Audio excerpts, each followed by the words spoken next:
Hello, good afternoon, and thanks for joining us again here on the Midday Brief on Joy News on Multi TV. My name is Nia Krofi Smart. I'll be coming up in this hour. The Appointments Committee of Parliament is expected to submit its report to the House on the ministerial nominees it vetted last week today. We'll also cross over live to the Supreme Court to find out the latest on the petition filed by the MPP challenging the results of the elections. We also have some wellness tips for you, as well as briefs from international showbiz and sports. Stay with us.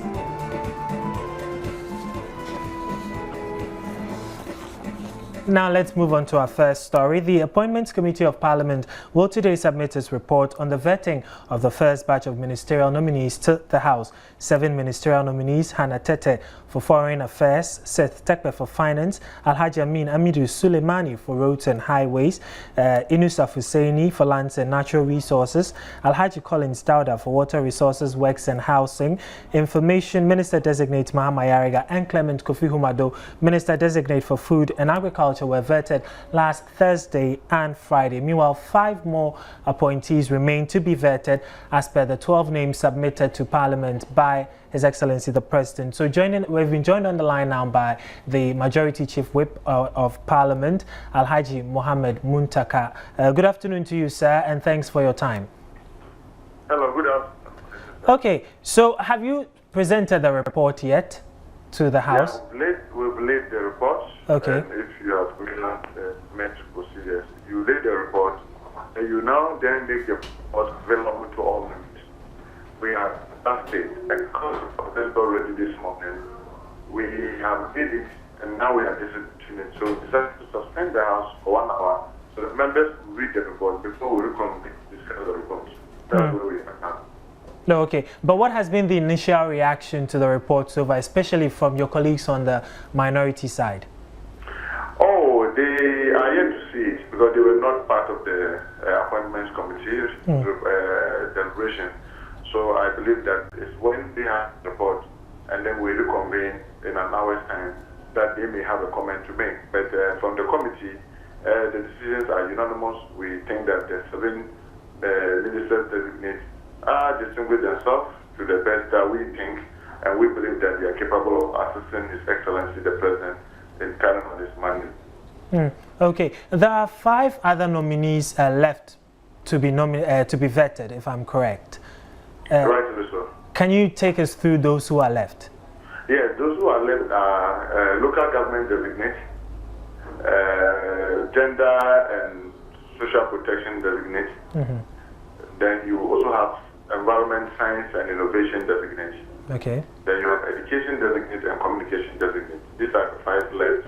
And the committee is planning to take the 3 tomorrow, and they are local government designates, gender and social protection designates, and you have science, environment and innovation designate for tomorrow. Then on Thursday, we'll then take education designate and then communications.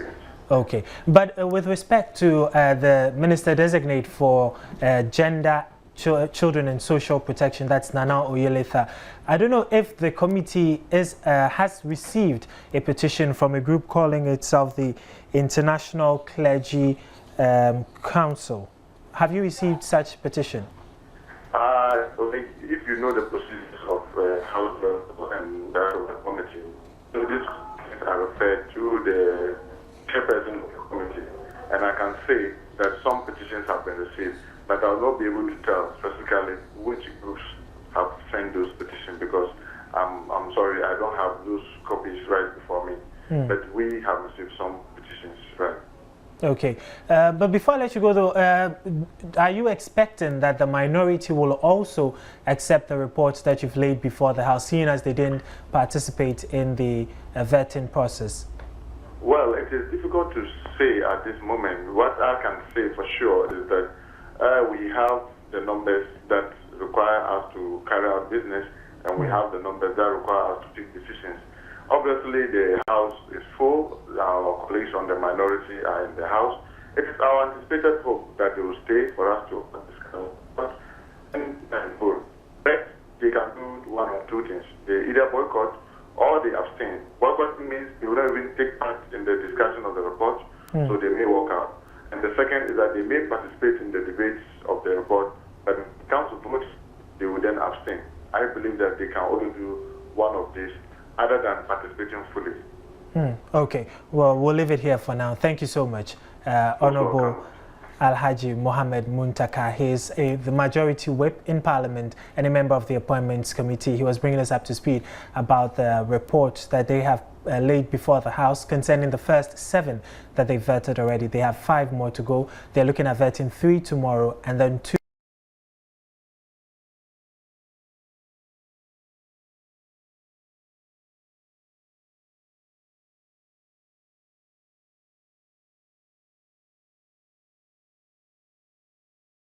Launched a project they called the Nuisance Project, and they will be releasing the results for that project shortly. But I've been joined in the studio for more details on discussion on that by Marian Atabuahene, the Deputy Executive Director of the ACT Foundation. Good afternoon to you, and thank you for joining us. Good afternoon. Okay, so for benefit of our viewers who do not know much about the Nuisance Project, tell us what the project was all about. Okay. The Nuisance Project was a 14-month project funded by Star Ghana, granting the platform to 30 young women to engage in a series of public action and advocacy-related activities to basically enhance responsiveness of our leaders and ensure that they are accountable to the people, and also to work towards peaceful elections. So we engaged in a series of activities: 2 Azonto for Peace dance competitions in Accra and Kumasi, 2 Quiet Peace vigils in Accra and Koforidua, 2 intergenerational peace forums in Accra and Kumasi.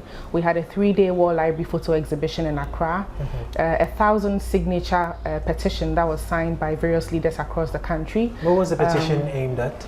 The petition was aimed at calling on our leaders to basically hold up to the ideals of and ensure that we entrench the democracy we have in Ghana and ensure that we have peaceful elections.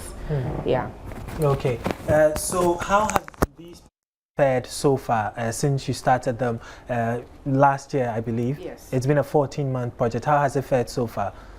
The response has been very good in terms of participation of community members, target groups.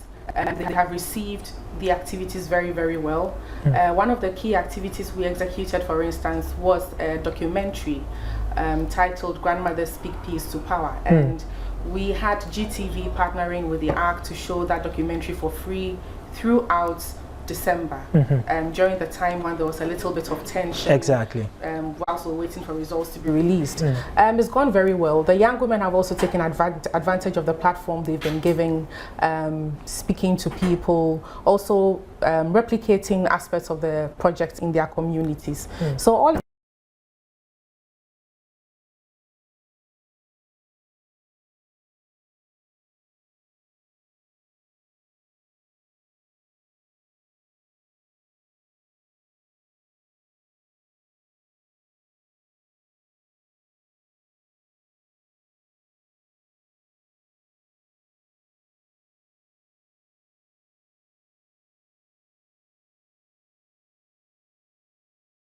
the young ladies or young women showing the documentary in their churches to their groups. So they've also done their bit, done some media interaction with the media. What else can I think of? Yeah, I think they've done very well. So is it that the project has ended? Or well, it's just the phase of it ended, but it's likely to continue? Well, project. So it ends when the donor says that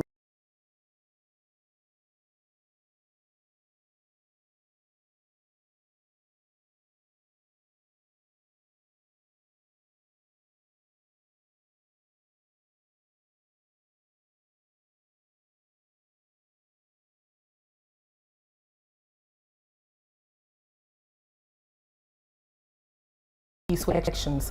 But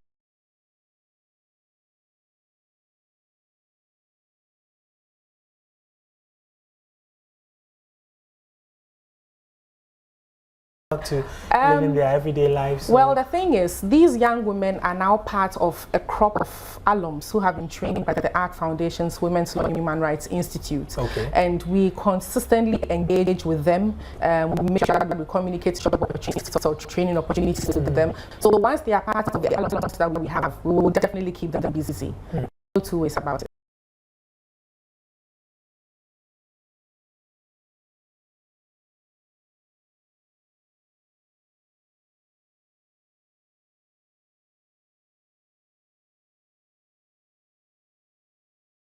That the ARC works in gender, women's human rights, child abuse.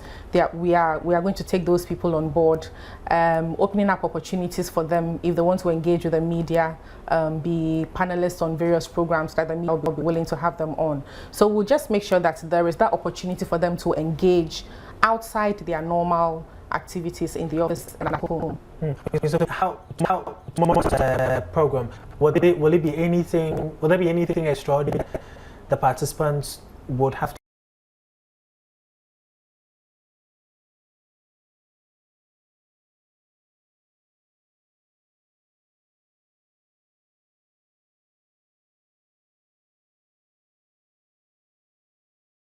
they were giving, what challenges they faced, and we will have the consultant who did the evaluation also presenting her report. Okay. And we would have one of the grandmothers who took part in the documentary also making a presentation. Yeah. Okay. Well, thank you so much, and we wish you all the best with your endeavors. Okay. Thank you very much. Marian Atabuahene is the Deputy Executive Director of the ARC Foundation, and she's just been sharing with us thoughts on their New Sons project, which draws to a close by the end of this month. But let's move along now, and the National Democratic Party's flag bearer for the December 2012 elections and former First Lady Nana Konadu Agyeman-Rawlings is reportedly heading back to the ruling National Democratic Congress. Well, but that's according to a report carried by the Al-Hajj newspaper. Let's get on the line now and get some clarity on this issue from the Deputy General Secretary of the NDP, Dr. Hilarious Abiu. Good afternoon to you, Dr. Abiu, and thanks for your time. Yeah, good afternoon, sir. Okay, first of all, can you confirm to us that your flag bearer and the former First Lady, that is leaving the party for the NDC? Well, I must say that I don't know where those reports are coming from. It's absolutely untrue.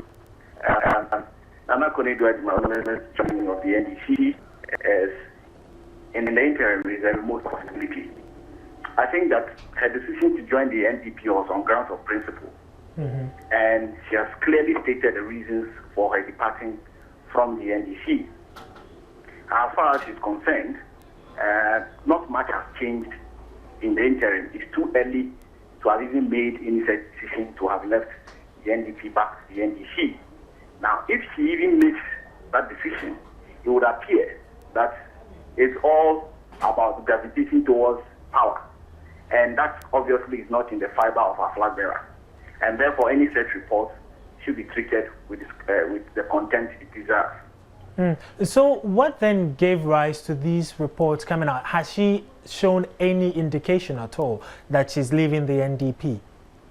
Not at all. Not at all. As we speak, I can tell you authoritatively that what has preoccupied the minds of the National Executive Committee, of which she's the leader,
contesting the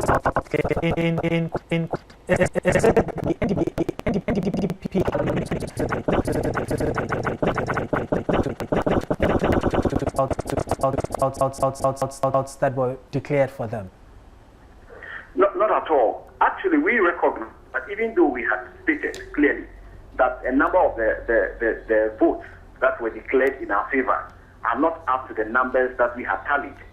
And even what we have tallied was not enough to have given us victory in the constituencies.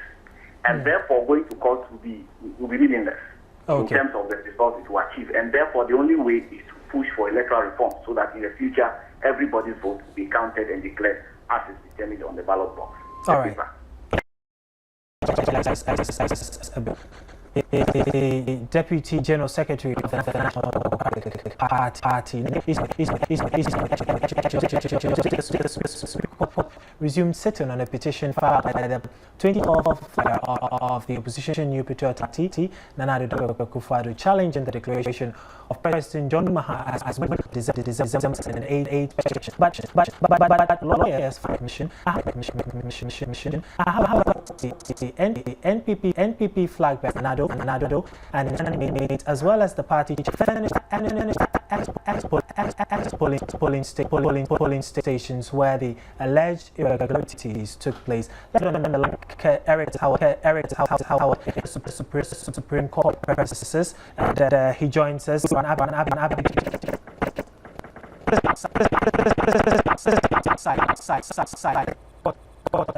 room.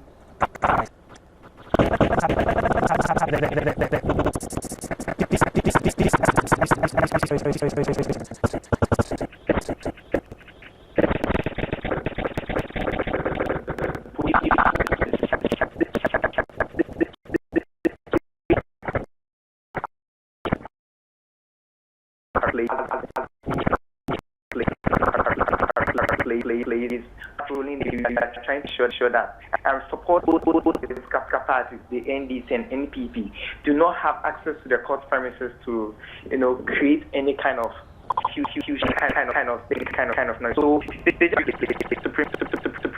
Supreme Court law school everywhere has been barricaded. So only people who have access to the court, who have access to the court building, who have business to do there, are allowed in. Even with the media personnel, we've been put at one particular side so that we do not cross or do not go to where officials will be walking through to the court premises. So security is very tight and control. How about the political parties, their followers? Are they there today as well? No, today I've scouted the whole area, and I do not see any protesters, both the NDC and the NPP at this particular place. It looks like the back. The main gate to the Supreme Court and the High Court have all been locked, and so the police make sure when you come in, you have a legitimate business to do in the court premises. Other than that, they won't allow you to come inside. So supporters, yes, are out because the police might have sent them there, but today no one is in the court premises and the situation here is very calm and under control. It's fine. Okay, many thanks to you, Curtis, for that update. My colleague Eric Curtis Howard is outside, or he is within the Supreme Court premises, but he is not in the chamber proper. But my other colleague, Ani Usabute, he is in the chamber. We're making efforts to reach him to find out whether proceedings for today have ended or not, and then also whether the petitioners, the Council of Petitioners, have agreed to the request by the respondents for more information. But let's take a quick break. We'll be right back here on the Midday Brief. Stay with us.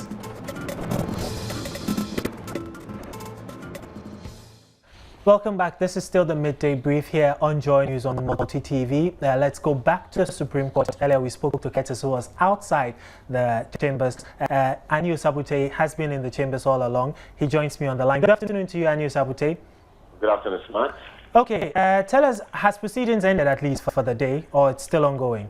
It's still ongoing after the time by the time I came out. It's still ongoing. The lawyer for the three petitioners in the person of Madison was on the floor and was making the argument as to why they opposed the motion filed by the EC and that of the lawyers for John Mahama and that of the NDC requesting that they be furnished with further and better particulars about allegations they have raised with respect to the claim or the allegations that the 2009 elections were stolen. The 2012 elections, was stolen for John Mahama. But the Electoral Commission, the lawyer for the relief in the person of James Iden was the first to make his argument. And he said, for example, that they're requesting better and further particulars or particulars with respect to the allegations because in order not to avoid surprise. For example, he said that if the petitioner's lawyers are raising the question that some of the votes were reduced for Nana Akufo-Addo and some added to that of John Mahama, they want specific polling stations. You can't just provide 3 polling stations and say these are the areas that allegations took place. If it's about the 4,709 polling stations nationwide, we want you to be specific. We want you also to be specific with respect to the constituencies. We want you to be specific with respect to the regions where these irregularities take place. For again, it also talk about the fact that if you say that in one particular polling station, people voted and yet they were not verified, we want you to give us the total number of persons registered who are eligible to vote. We want you to also give us the total number of persons who did vote and were not verified. So you realize that the issues are interlinked. So the issue which is the second respondent and John Mahama's team, that is the first respondent, have their issues related. So Tony Victor also brought that up and made the same argument. But Philip Addison, who is the lawyer to the petitioners, raised objections to that. He said that details that are being required by the Electoral Commission are being provided in the summary. And it's only when the trial comes, the trial begins itself, the real proceedings begin, that they will lay their card there. However, the lawyers from the other side are also opposing that. They are insisting that, look, in order to avoid the issue of surprise, we require that you furnish us with the details, and therefore we can be on the same page. And once we come, there'll be no surprises, there'll be no ambushing, there'll be no guerrilla tactics in the court of law. Okay. Osabute, thank you so much, Anu Osabute. We'll leave you to go back to the courtroom to continue with the proceedings in the courtroom so that we do not miss out that much on it. My colleague Anu Osabute was giving us an update on the court hearing, the court case or the petition filed by the MPP's flag bearer and his running mate and the party chairman contesting the declaration of President Mahama as President-elect. But let's do a bit of sports before we continue with our other stories. My colleague Kwame Juma has joined me in the studio. We're looking at the Black Stars. They won a sweet victory last night, 3-0 over the Menace of Did I hear you were partying all night because we won? No, I didn't even get to watch the match. So how could I have partied? I was busy chasing stories around town. But tell us, how did the boys fare yesterday? At least 3-0 gives me the impression they parted away. They parted from the usual 1-0 project, 1-goal project they've been backing up. Well, they are men, not boys. Okay, sorry. Let me just correct that before some of them get upset with you. But I think that on the evidence of what we saw yesterday compared to what we saw of them in the 2 previous games, it was a lot better. They had improved in practically all areas of their game, and if they were going to be playing this way in subsequent matches that are coming up, we have a game against Cape Verde on Saturday for the quarterfinal. If they're going to be playing up to 90% of what we saw yesterday, then I'm sure we stand a very good chance of making it to the semi-final. So what do you think worked for them yesterday? For me, I'm sure they would have gotten, feedback from a lot of us in here of how they played that poorly in the first 2 games. I recall that game against DR Congo. It's been quite a while. I saw Ghana take a 2-goal lead and end up surrounding, all these 2 goals. And then in a game against Mali, even though we won, I thought that the performance was not really up to scratch. And they knew that obviously, having gone past this stretch, there were bigger boys, there were, tough competition coming up ahead for them. And if they don't step up their game, chances whether they were going to come home. And for me, maybe, just maybe, that's what the psychologists had to do. Get the boys to fall in line and improve their performance. On the day, they did improve their performance. Cape Verde is being touted as another tough team for us, even though this is their debut appearance. And they seem to be making the news all over. I unfortunately, because of work, I don't get to watch much of them. But I read and I hear that Cape Verde is making such a show at the tournament. Should we be scared of them? Well, before the tournament, no. In the course of the tournament, yes, because in the 3 games they've also played so far, they are yet to lose a game. If you saw their game against South Africa on match day 1, which was actually the opening day, a lot of people were of the thoughts that they were going to be rolled over. That did not happen. They gave the South Africans, a good game. And then in their second game as well, I thought that they did very, very well against Morocco. They were leading with just about 10 minutes to go. They ended up conceding the goal. And the final game against Angola, they were a goal down with 10 minutes to go, and even a draw was not going to be good enough. They scored a goal to equalize, and then on the stroke of full time they got the goal that has taken them to the next stage of the competition. And if you're playing against a side like this, who have, for me, very decent players who play all around Europe, they may be a country of only 500,000 people, but they've got a lot of players who play for decent clubs in Europe, and you would be a fool to think that this Cape Verde side is not good enough to give the Black Stars a good run for their money. And so do the Black Stars have an edge over the Cape Verdeans, do you think? For me, on paper, yes. I mean, we have the experience, we have the pedigree, we have the history and all going for us. I mean, we've played them a few times. Even just before the Cup of Nations, we did play them somewhere last year. We got a 1-0 victory over them, but it was a friendly.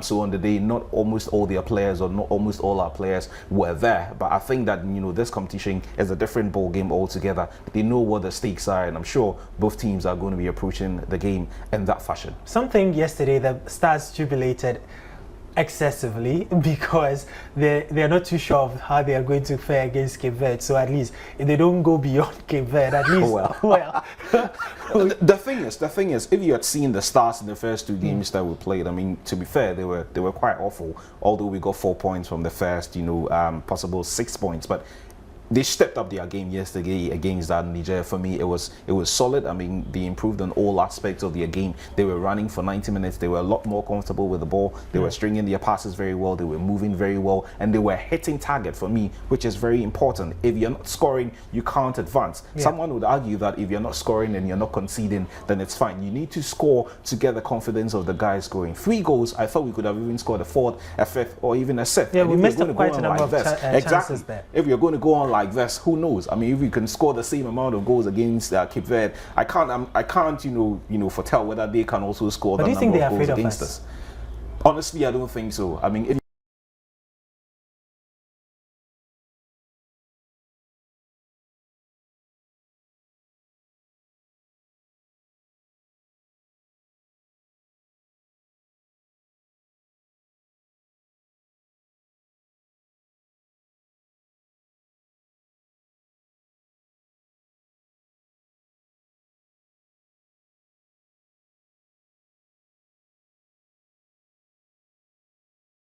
something over 150 million. But if you're looking at Ethiopia, it's not like they're any far away. They have a population of about 70 million thereabouts. It's only 11 players who are going to be getting the opportunity to play. And if you saw the Ethiopians in their first game against Zambia, where with 10 players they managed to hold the defending champions, it would be very naive on the part of anyone to think that the Ethiopians are not good enough. But we saw them in the second game where we thought they were going to up the ante from the game against Zambia. They were poor. Even with a player advantage against Burkina Faso, they still lost by 4-0. Nigeria know that a result will see them to the next stage of the competition. I'm not sure they would want to blow it up. So what do Nigeria needs what?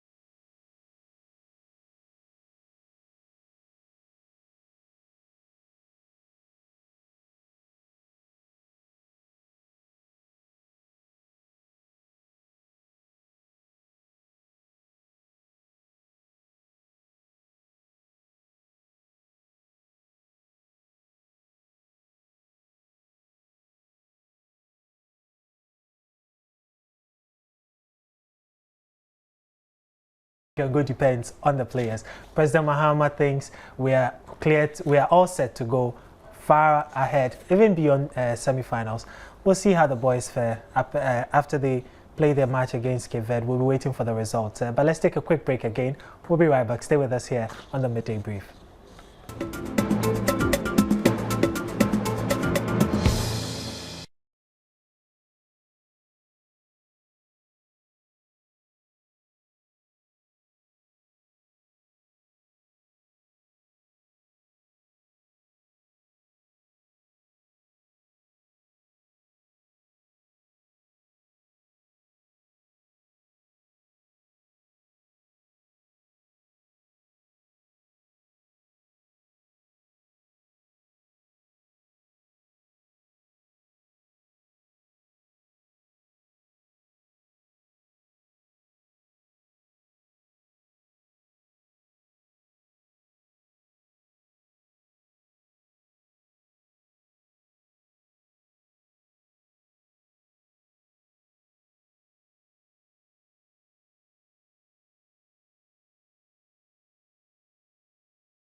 Finance for us to achieve whatever the is one of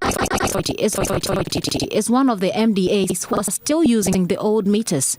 Director of Public Affairs, NB Kwamo, would not answer any questions on what it was needed to ensure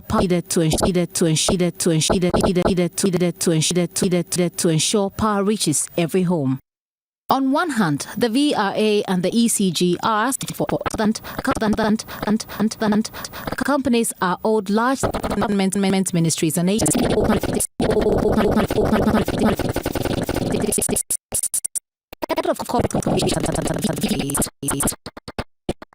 Work will be more. These monies are paid and consumers pay cost-effective tariffs.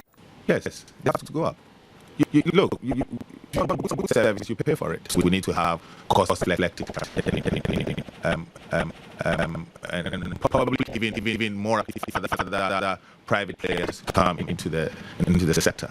I'm also sure that there are quite a number of people out there who believe are even ready to pay more because they're looking for better services, and they understand us. They understand that if we're able to pay more, we think that they are well positioned to give us a better service.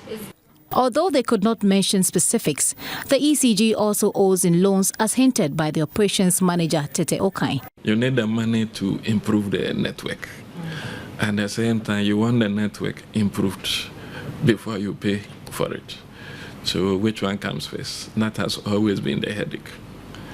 But maybe we all have to meet ourselves halfway and then we try and get some money and then we'll do it. Question is, in the services many consumers have complained about, should the consumer be made to bear the brunt? Or like the electricity providers say, you must pay if you want a good service. Already, Pressure Group, the Committee on Joint Action, has served a strong warning it will not accept a situation whereby the ordinary consumer will be made to pay government agencies. But the current of the VRA and ECG, it doesn't seem the erratic passages will be over soon. And appear.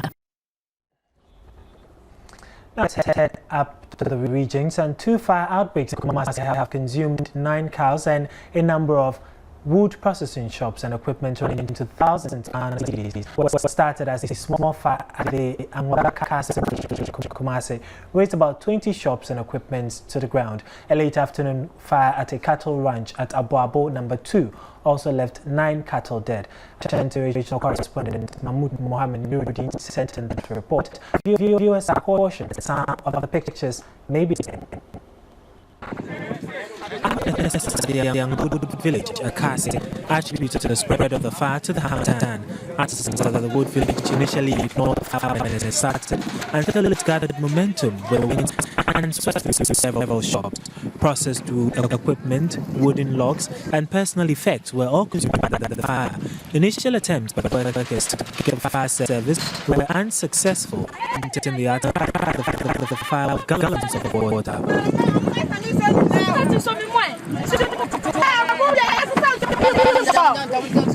One of the affected workers spoke to Joy News. Pay 10, 11. It's my office is a corner, the Dama for 2 years. Tomorrow, I'm a master and say, ne boy in fence woman. Offensive sumra and no fan contact.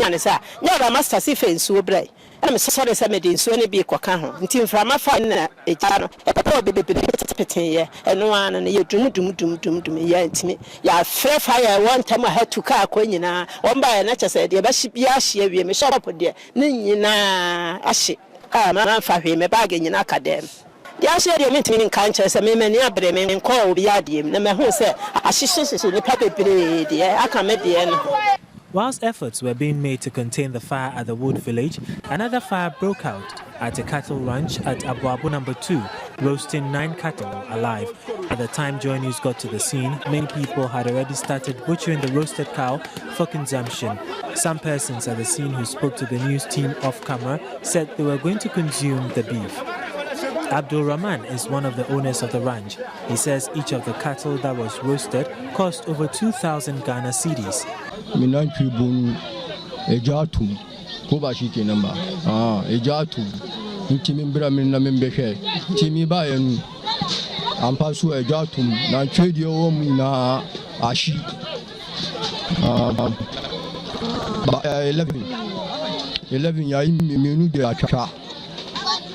About 25, 20 day and 70 million day 50 million course price. But Abdul and his colleagues believe the fire was an act of God, so they looked on unconcerned as these young men battled over the carcass.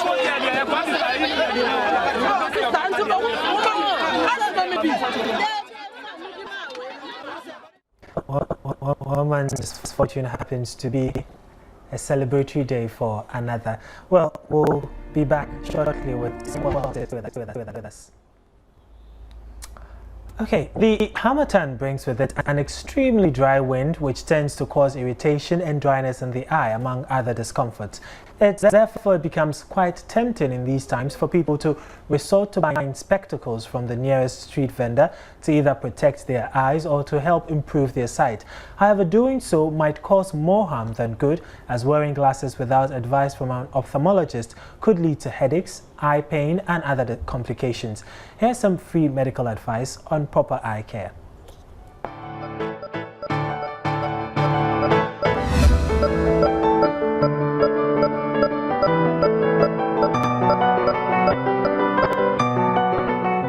The eye is a very delicate part of the human body, but like any other part of the body, the eye may have deficiencies due to bacterial, exposure to too much light, strains and genetic factors. For this reason, many give their eyes a lot of attention by wearing shades to protect them.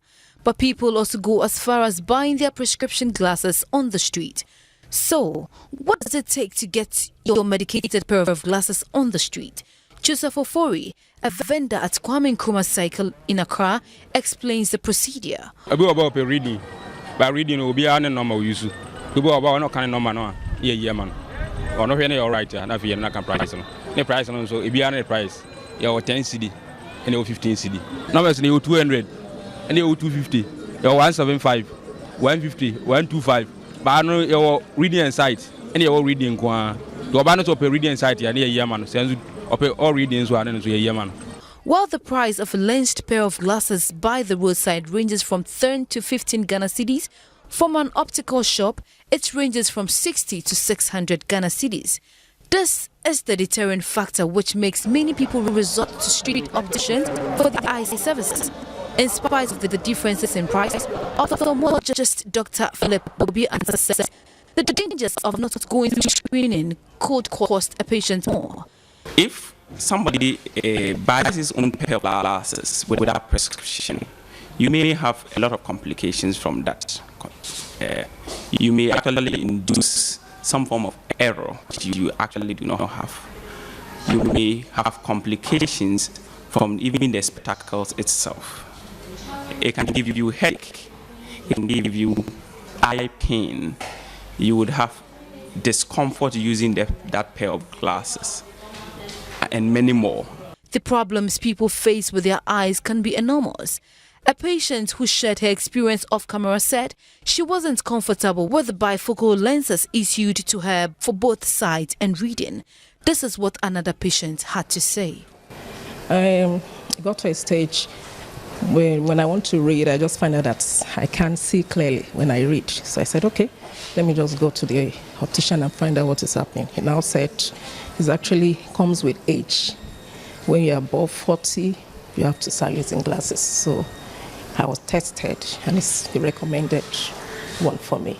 Dr. Philip Bobby Ansah told the Joy News team the procedure for getting a pair of glasses for sight or reading is not just about grabbing anything from street vendors. For somebody to be prescribed a pair of lenses, he or she needs to go through a laborious test to examine the whole tissue of the eye, the individual tissues, from the cornea, from the front surface of the eye to the retina. And then you would go through other tests like a slit lamp examination, the fundoscopy where we look at the retina of the eye, and then another test called refraction, which measures the focal point or the refractive state of the eye before a lens is given. It is obvious that having a medicated pair of glasses which improves your eyesight is not all there is to good eye health. The right procedure is always the best option and the way to go.